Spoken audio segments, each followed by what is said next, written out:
We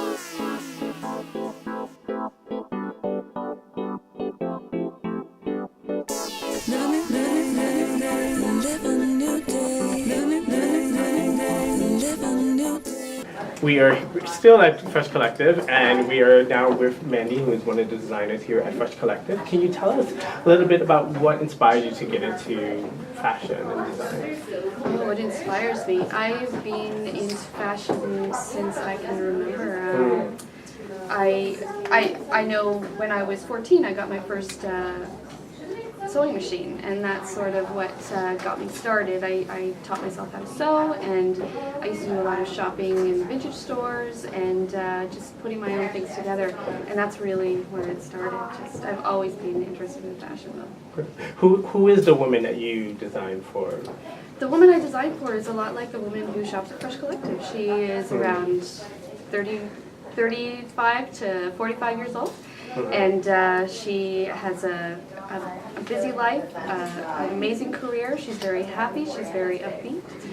She has children, she has a lot of things to do during the day, and she wants something comfortable. She wants something comfortable, she wants something that wears well, she wants something that makes her stand out a little bit from the crowd.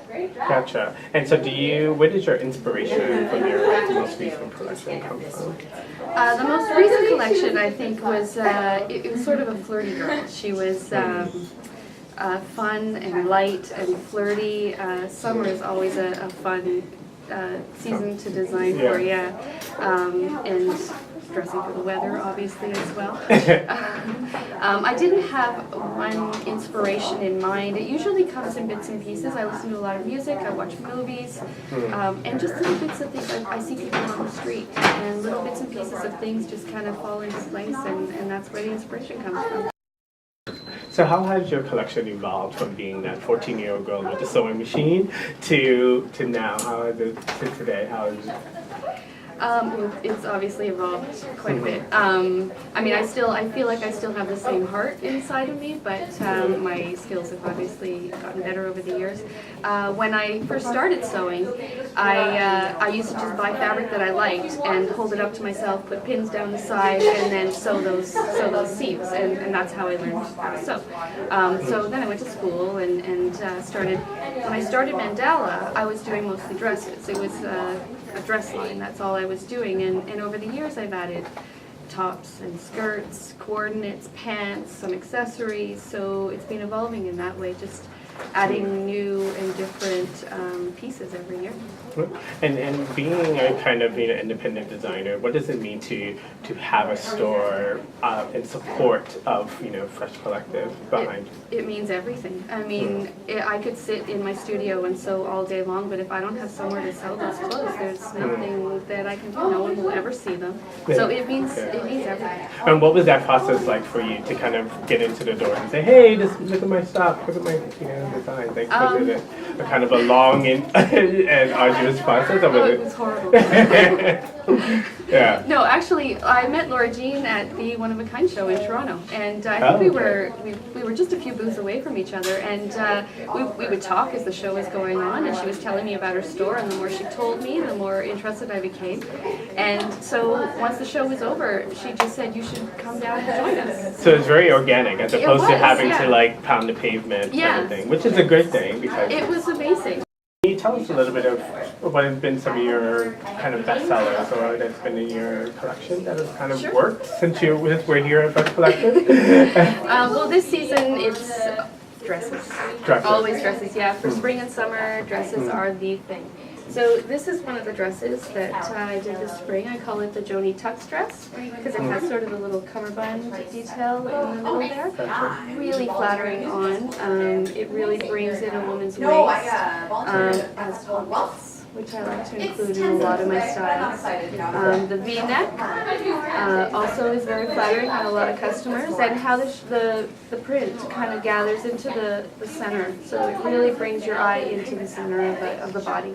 So that's been a great seller this year. And so from what I see, you're not afraid of color and print and that. Oh, I love color. And so does the colors evolve with each season? Or do you kind of stick to staple colors pretty much that you're kind of known for? Yeah, I kind of tend to stick with similar colors every season. I mean, I always do a green. It's my favorite color. So even though it's not the most popular color, it's the one I love the most. Okay. There's always a purple. There's always a red. There's always black, obviously. But yeah, and then every season I look to see what the trends are saying. And you know, if there's a specific color that season, I'll try and infuse it into it. Exactly. Gotcha. Exactly. Gotcha. So what else do you have? So another dress I have is this dress here. It's the Rick Rack dress, I call it. It's really easy to wear. It's really fun. This is the black and white version. This is actually the most conservative version of this dress. So this was. Oh. This was okay. Well, this is not conservative version. No, it's not at all. But actually, and it's done really, really well. I was a little nervous about the fabric because it is such a big scale, but customers have loved it. Because it kind of looks like a t-shirt up top with kind of like, almost looks like two pieces of one, but it's really just one. Yeah, it's a dress. I actually did do a top and a skirt as well in the same fabric. So, Gotcha. so you could split up the pieces and it's not as overwhelming.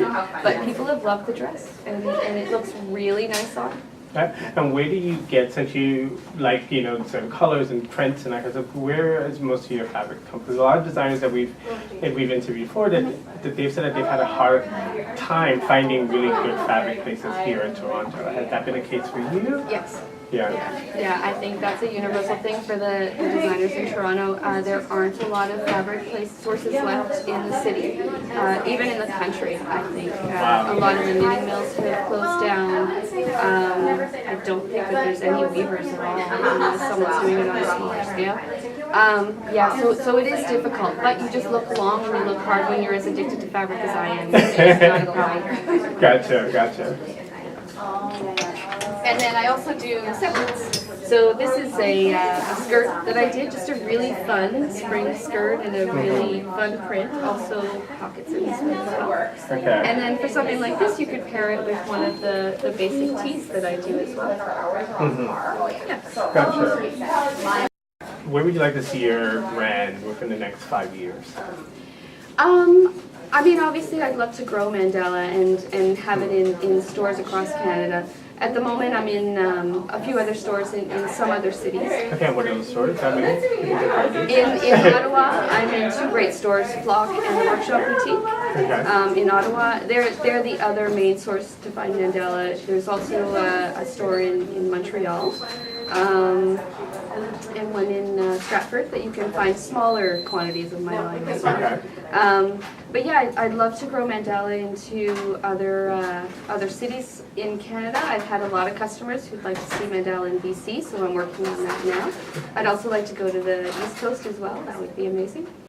Thank you so much for taking the time out to kind of show us your collection and kind of give us a little bit of knowledge behind Mandala and what is it all about. You're welcome. Thank you very much. Thank you.